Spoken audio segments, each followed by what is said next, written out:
is Lisa from Life in Layouts, and today I have another pass holder pocket page series for you. Today I'm going to be doing a one-page layout, and this is from when Tina and I went to Food and Wine, and I really just had a couple of photos that I wanted to showcase because I do a pocket page on the other side of this layout, and I really wanted to just have something extra, not just have a pocket page for it. The one major thing that I love about this Say Cheese, and I think it's truly only in Say Cheese 1, it's not in 2, 3, and it's definitely not in 4, is that they had these 6x8 pages that you can see me gluing down here, where it was almost as if they had already done some of the layering for you. And I just love the way that that makes it really simple to add to your layout and not have to kind of think about putting all those different layers in there. This is something that I've wanted to try for some time now, where I have seen that everything is mounted on black paper. So you can see that not only the photos were added with a black mat, but also the paper was added with a black mat. And I do that across every piece of paper that is added on this layout. And I feel like it just gives it something extra. And I love the way that it looks.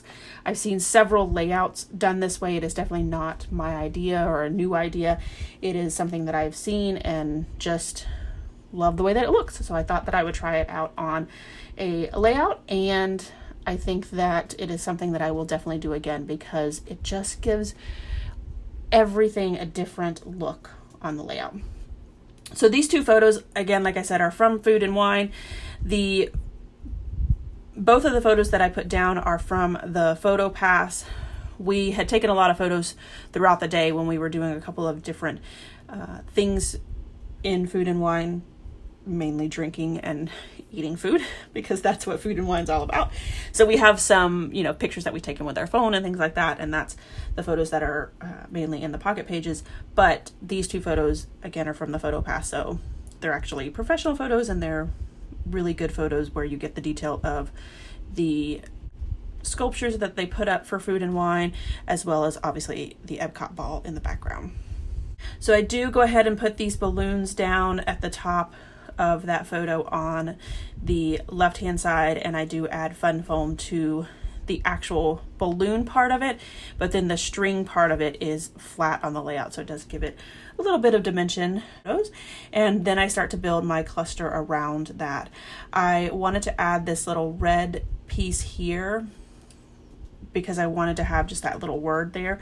What I did do a lot with my scraps is go ahead and cut them out into different pieces that I know that I would use, like hearts and stars and some banners and things like that, just to give those scraps placement as well. So it's not just scraps in my bags, but also, adding to my embellishment books, because those tend to be the pieces that I use the most, is those hearts and stars and things like that, just basic shapes.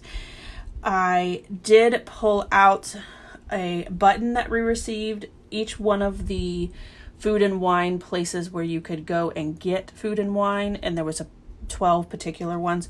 If you purchase something from that, you would get these buttons that say AP, which stands for annual pass holder, and then it has around the edge 2017 Food and Wine.